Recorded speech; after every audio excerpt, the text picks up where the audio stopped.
y a un truc qui tourne pas rond dans cette histoire. Prigojine, qu'est-ce qu'il est allé faire au Bélarus? Non mais vraiment, il s'est passé quoi dans la tête du fondateur de Wagner? Il était à 200 km de Moscou. Dire qu'il aurait réussi à prendre la ville et à renverser Poutine, c'est un peu excessif. Mais il a juste baissé les bras, tourné le dos à la capitale et il s'est cassé en Biélorussie en clamant qui même me suivent. Loukachenko a servi d'intermédiaire pour les négociations entre Poutine et Prigojine. Va savoir ce que le président russe lui a promis. Mais soit Prigojine fait un peu trop confiance à Poutine pour son propre bien, soit il a un atout dans la manche qu'on ignore tous. Pourquoi Prigojine pense qu'il est plus en sécurité en Biélorussie alors que Loukachenko est, comme on le sait tous, le vassal de Poutine? Eh bah ça va peut-être vous étonner, mais chez Diplo, on est arrivé à la conclusion que Loukachenko avait peut-être réalisé le plus gros coup de poker de sa carrière et que Vlad, dans cette histoire, il s'est un peu fait plumer. On va y aller point par point et c'est bien possible qu'à la fin de cette vidéo, vous allez regarder Loukachenko d'un nouvel œil. Mais avant, n'oubliez pas de vous abonner pour rien louper de nos prochaines vidéos. Allez, maestro, lance le générique.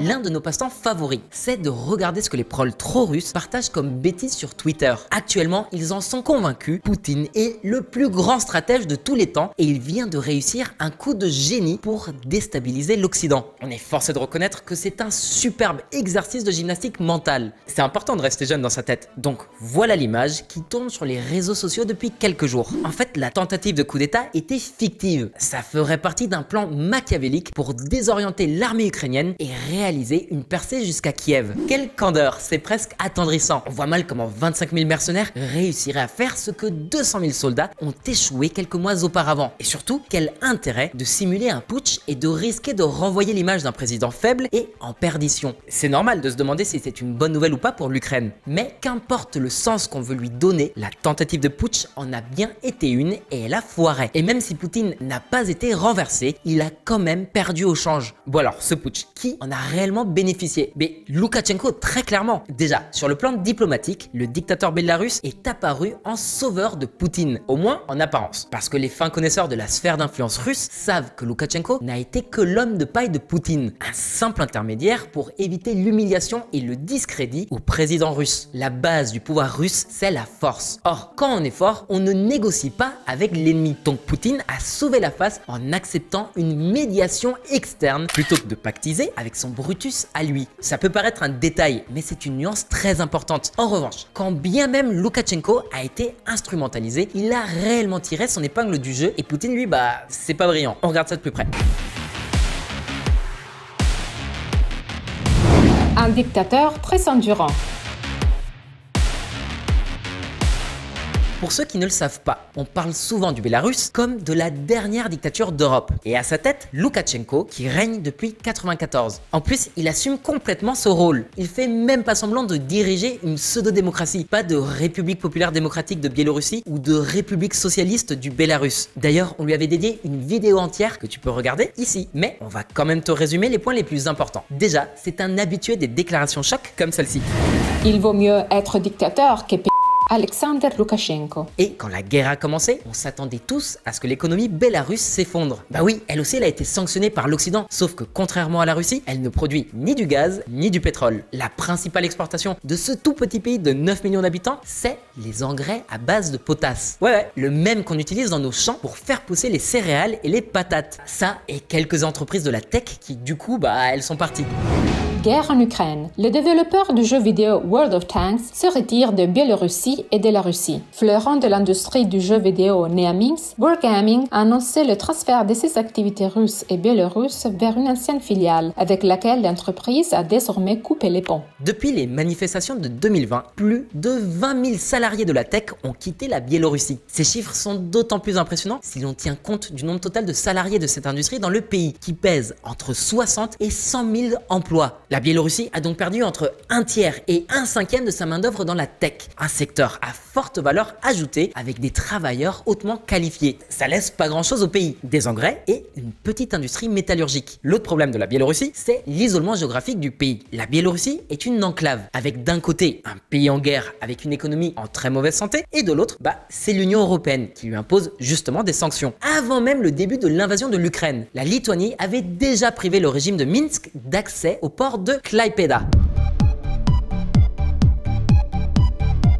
Or, c'était le principal débouché des engrais de Biélorussie. Sans accès au port, c'est toute l'économie exportatrice biélorusse qui est au bord de l'effondrement. En seulement une année, les exportations de la Biélorussie vers l'Union européenne ont chuté de 45%. Le premier dip que vous voyez à l'écran correspond à la dévaluation du rouble qui survient exactement après l'annonce de la fermeture du port lituanien à la Biélorussie. Ensuite, ce sont la guerre en Ukraine et les sanctions occidentales qui achèvent le rouble bélarusse jusqu'en juillet 2022 quand, miracle, le rouble remonte à des niveaux pré-invasion. Alors depuis, il baisse à nouveau doucement, on sait pas trop pourquoi. Visiblement, le contrôle des flux de capitaux a joué un rôle clé, mais n'a pas été le seul bouclier de l'économie bélarusse.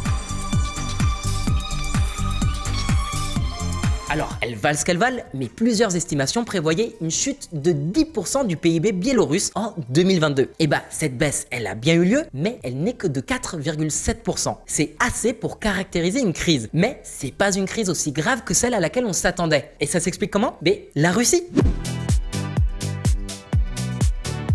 Et ouais, Poutine a ouvert tous les ports russes aux Biélorusses pour qu'ils puissent reprendre leurs exportations. Un coup de pouce qui va s'inscrire dans la durée puisque le régime de Minsk a obtenu l'autorisation de construire son propre port sur le territoire russe. Du coup, les exportations d'engrais vers la Chine et le Brésil vont pouvoir reprendre. Et en parallèle, la Russie a ouvert des lignes de crédit très généreuses pour la Biélorussie. Et surtout, en bon allié, la Russie privilégie les importations en provenance de Biélorussie. Depuis le début de la guerre, on constate une hausse de 40% des exportations biélorusses vers son voisin de l'Est. Toutes ces mesures ont permis à Minsk de résorber le choc causé par la baisse des exportations vers l'UE. D'ailleurs, un autre point qui fait le bonheur des Biélorusses, c'est les prix du gaz et de l'essence. Bah oui, la Russie leur envoie à des tarifs très préférentiels.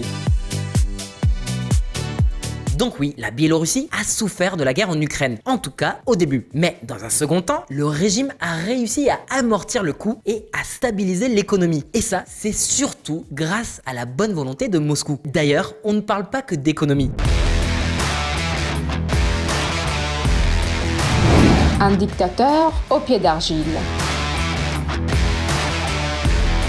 Alors, à l'inverse de Poutine, l'opposition biélorusse contre Loukachenko est bien structurée et connue de tous. D'ailleurs, en 2020, des élections ont été tenues. Alors, elles étaient truquées à balles, mais au moins, elles avaient le mérite de proposer une candidate de l'opposition, Sviatlana Tsikhanouskaya. La rivale de Loukachenko a réussi à galvaniser l'opposition au point que des protestations massives contre la fraude électorale improvisée par le dictateur se sont organisées spontanément dans la capitale. Et il n'y avait pas que Minsk, les autres grandes villes du pays aussi ont été touchés. Loukachenko n'a rien laissé passer et il a envoyé sa police réprimer la foule.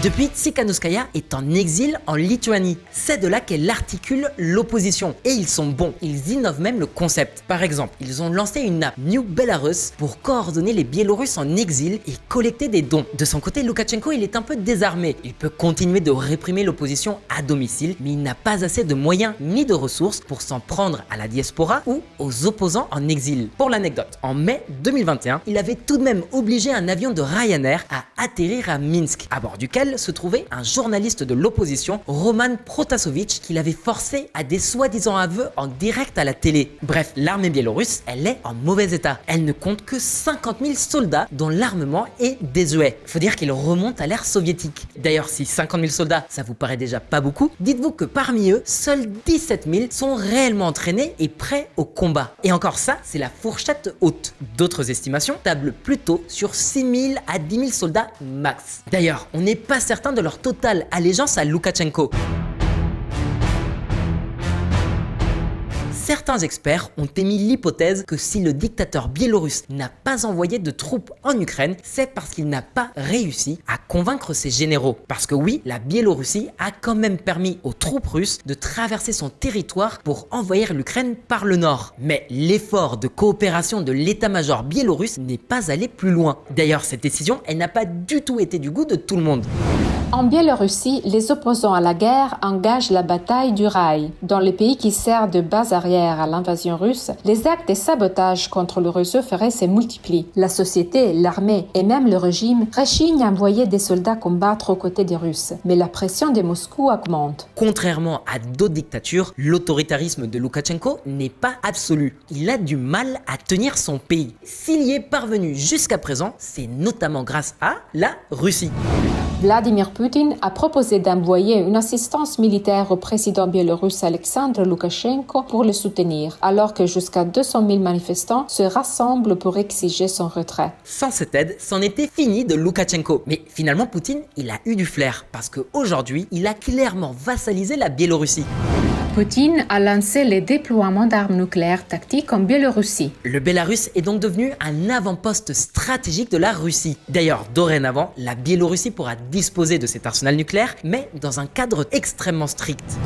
Le dictateur de Biélorussie, Loukachenko, utilisera l'arme atomique russe en cas d'agression. D'ailleurs, un cadre tellement strict que ce sont les militaires russes qui en conserveront le contrôle, comme ce fut le cas à Cuba lors de la crise des missiles d'octobre 62. Ah, et puisqu'on en parle, Cuba, comme son régime est dépendant du pétrole russe, l'île a aussi passé un accord militaire avec la Biélorussie. Il semblerait même que le régime castriste va envoyer des militaires pour entraîner l'armée biélorusse ou l'inverse, on sait pas trop. Bref, cette mise à disposition de l'arsenal nucléaire, c'est un splendide cadeau de Vladimir Poutine à Loukachenko. Sauf que toute cette aide, elle n'est pas gratuite. Bientôt la réunification. C'est en 91 que la Biélorussie obtient son indépendance vis-à-vis de l'Union soviétique. Mais bon, le Kremlin n'y a jamais trop cru. En 99, Boris Eltsine et Loukachenko signent le traité sur la création de l'État de l'Union, le dernier jalon d'une série d'accords qui visait à renforcer le lien entre les deux pays. Or, cet État de l'Union, il suppose que la Russie et la Biélorussie vont finir un jour par fusionner et devenir une seule entité supranationale. Bon, que ce soit en termes de superficie ou de démographie, avec ses 140 millions d'habitants, la Russie ne fera qu'une bouchée de la Biélorussie. Ce sera moins une fusion-acquisition qu'une OPA. Pour le Kremlin, la Biélorussie ne serait qu'un oblast de plus. Alors, Loukachenko, il est cruel, il est autoritaire, mais il est loin d'être bête. Qu'est-ce qui a pu motiver le dictateur biélorusse pour accepter de se soumettre au Kremlin alors qu'il est le chef d'État d'un pays souverain? Bon, autant vous dire que depuis la signature de cet accord, aucun des deux pays n'a fait d'effort dans ce sens. Alors, Poutine a bien essayé de faire pression sur Loukachenko en utilisant l'argument imparable des livraisons de pétrole et de gaz. Mais Loukachenko, il s'est pas dégonflé et il lui a tenu tête. 14 février 2020, la Biélorussie menace de siphonner le pétrole russe destiné à l'Europe. Loulou, il a pas froid aux yeux, hein. Il a carrément menacé Poutine d'intercepter le pétrole qui traversait le Bélarus. Mais bon, à cette époque, Loukachenko était persuadé de la solidité de son régime. Quelques mois plus tard, les manifestations pro-démocratie démarraient à Minsk. Loukachenko s'est rendu compte qu'il avait besoin d'un appui extérieur pour rester au pouvoir. Faisant preuve de pragmatisme, Loukachenko demande à Poutine de lui apporter son soutien politique et militaire. Depuis, le rapprochement entre les deux pays s'est considérablement accéléré. Un document secret détaille comment la Russie compte annexer la Biélorussie d'ici 2030. Par contre, on n'est pas à l'abri d'un nouveau rebondissement d'ici là. Tel est le prix qu'ils croyaient prendre. Le 24 juin 2023, les mercenaires de Wagner sont à quelques encablures seulement de Moscou. Les vols au départ de la capitale sont pleins. D'ailleurs, pour l'anecdote, plusieurs officiels du gouvernement ont aussi fui la capitale, dont l'avion présidentiel, donc le risque il était réel. Contrairement à ce que disent certains petits malins, la guerre civile guette. Les moscovites craignent les 25 000 mercenaires aux portes de la capitale. Alors, est-ce qu'ils auraient réussi à prendre Moscou? On sait pas, probablement pas. Mais le sang, il aurait coulé. Et là, miracle, l'homme providentiel pointe le bout de son nez. Les versions varient. Certains disent que Prigojine refusait de parler à Poutine. D'autres disent que c'était l'inverse. En tout cas, Loukachenko sert d'intermédiaire entre Prigojine et Poutine. Quelques heures plus tard, le chef de Wagner annonce qu'il interrompt l'offensive et qu'il part se réfugier en Biélorussie. Le Kremlin annonce à son tour qu'il abandonne les poursuites pour haute trahison. La Russie abandonne les poursuites criminelles contre Prigojine après la rébellion de Wagner. La suite, elle est floue. Personne, mais je dis bien personne, a rien rien compris. Ah, on en a passé des heures à retourner la situation dans tous les sens. Qu'est-ce qui allait advenir de Prigojine et de sa milice? Le Kremlin déclarait que tous les mercenaires de Wagner qui le souhaitaient et qui n'avaient pas participé à la mutinerie pourraient rejoindre l'armée régulière. Sauf que Prigojine, il avait quand même 25 000 mercenaires à ses côtés quand il a marché sur Moscou. Alors ces 25 000 mercenaires, qu'est-ce qu'il va leur arriver? Et surtout, est-ce qu'ils sont loyaux à Prigojine? Mais probablement plus qu'on ne le pense. En même temps, pour le suivre dans son projet de coup d'état, faut avoir sacrément confiance.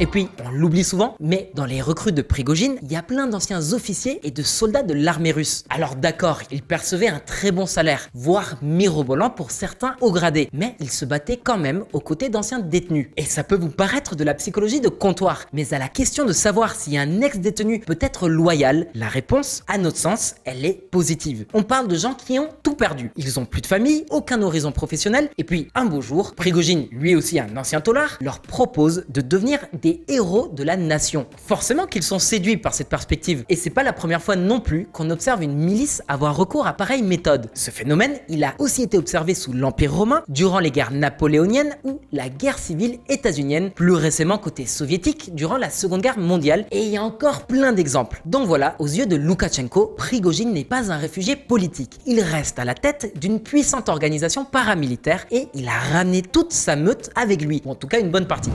Ils nous parleront des armes, lesquelles ont bien marché, lesquelles non, et les tactiques et les armes et comment attaquer, comment défendre. C'est inestimable. C'est ça que nous devons apprendre des Wagneriens. Alexander Loukachenko. Et la vérité, c'est qu'il a raison. Les mercenaires de Wagner sont de véritables monstres. Ils sont responsables d'exactions et de crimes de guerre. Ils ont torturé, exécuté, pillé, violé, mais ils ont aussi été les seuls à remporter des victoires militaires sur le champ de bataille ukrainien.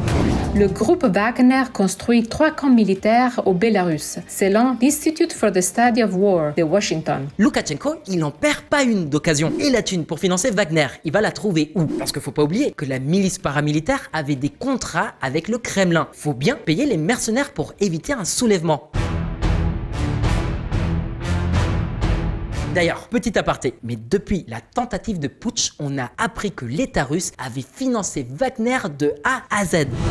Russie. Wagner a touché près d'1 milliard d'euros de l'État russe en 1 an. Bon, on s'en doutait un peu. La réflexion derrière, c'est que toutes les exactions qui ont été commises par Wagner, qui sont largement documentées, elles ont été sponsorisées par l'État russe. Donc, le principe de déni plausible, qui arrange tous les pays qui ont recours à des sociétés militaires privées. Il ne marche pas dans le cas présent. On peut tenir la Russie responsable pour l'ensemble des crimes de guerre qui ont eu lieu en Ukraine. Bref, si vous avez suivi l'actu, vous savez très certainement que Wagner est présent en Afrique et que l'organisation travaille activement pour saper l'influence de l'ancienne puissance coloniale, la France, à coup d'opérations de désinformation comme celle-ci. Vrai faux charnier au Mali. Entre Paris et Moscou, la guerre de l'information s'est durcie. L'armée française affirme avoir filmé des mercenaires russes en train d'enterrer des corps pour faire accuser plus tard ses soldats. Une étape de plus dans la guerre informationnelle. On parle quand même d'au moins 10 000 mercenaires déployés au Mali, en Centrafrique, en Libye, au Niger, au Soudan, au Burkina Faso, à Madagascar, en Côte d'Ivoire et au Zimbabwe. D'ailleurs, ils sont aussi au Mozambique, où ils se sont pris une énorme branlée par des groupuscules islamistes. Et puis il y a des pays comme l'Algérie qui n'hésitent pas à les engager pour avancer leurs propres intérêts dans la région. Afrique. Le pouvoir algérien finance le groupe Wagner au Sahel. En fait, Wagner fait plus que simplement garantir la sécurité des dirigeants africains. Et déjà, il forme les armées régulières et les corps d'élite de plusieurs pays. Ensuite, il conseille les gouvernements en matière de politique sécuritaire et de campagne d'information ou de désinformation, c'est selon. Et ils sont aussi prestataires de services de logistique.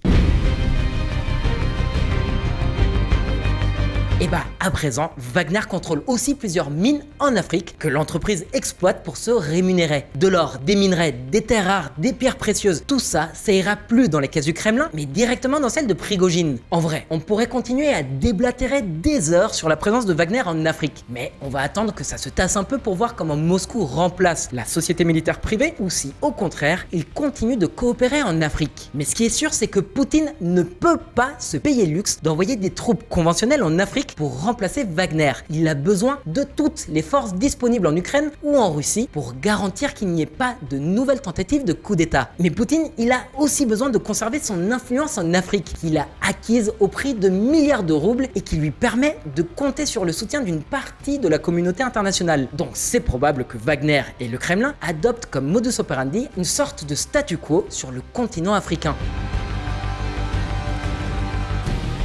À présent, on sait que Prigojine est en Biélorussie et qu'il est toujours capable de s'autofinancer. Donc, en lui offrant refuge, Loukachenko parvient à rééquilibrer un peu le rapport de force avec Moscou. Alors que Minsk ne pouvait compter que sur 50 000 soldats mal équipés et mal entraînés, le pays vient d'accueillir entre 8 000 et 25 000 soldats expérimentés et aguerris. Et qu'est-ce qui garantit que Prigojine sera loyal envers Loukachenko? Mais les circonstances, tout simplement. Prigojine ne peut plus retourner en Russie. Le président biélorusse et le chef de Wagner ont besoin l'un de l'autre. Et quand Poutine l'a compris, il était déjà trop tard. Faut dire que sur ce coup-là, Loukachenko il a été très habile. Regardez un peu ce qu'il a dit à Poutine. On peut le buter, ce n'est pas un problème. Comment Loukachenko a convaincu Poutine de ne pas tuer Prigojine? Maintenant, faut voir comment vont évoluer les relations russo-biélorusses. Le truc, c'est que Loukachenko sait que son avenir dépend de celui de Poutine. Si la Russie perd la guerre, si Poutine perd le pouvoir, Loukachenko sera le prochain. En attendant, le ministre de la Défense russe, Sergueï Shoïgu, est enfin réapparu à la télévision publique. Il revêt à nouveau son uniforme militaire qu'il avait provisoirement troqué contre des habits civils. Personne ne savait où il était passé depuis la tentative de putsch. Ça peut paraître anecdotique, mais c'est un véritable signal de défiance du Kremlin adressé à Prigojine. Ben oui, celui-ci a tout fait pour obtenir sa démission. Et en ce qui concerne Wagner, Prigojine vient de faire sa première déclaration publique depuis la tentative de putsch, dans laquelle il a été très vague concernant la suite des opérations. В ближайшее время я уверен, что вы увидите наши следующие победы на фронте. Mais une chose est sûre, c'est que le Kremlin efface toutes les allusions à son héroïsme et celui de ses troupes. Guerre en Ukraine. À Saint-Pétersbourg, l'empire Wagner de Prigojine est liquidé. Maintenant, à toi. À ton avis, Loukachenko a-t-il été plus malin que Poutine? Est-ce que ça change fondamentalement quelque chose entre Moscou et Minsk? Et quel est l'avenir de Wagner en Afrique? Fais-nous savoir ce que t'en penses dans les commentaires, lâche un like et partage si t'as aimé cette vidéo, et à très bientôt pour plus d'actu internationales. Spasiba et Paka.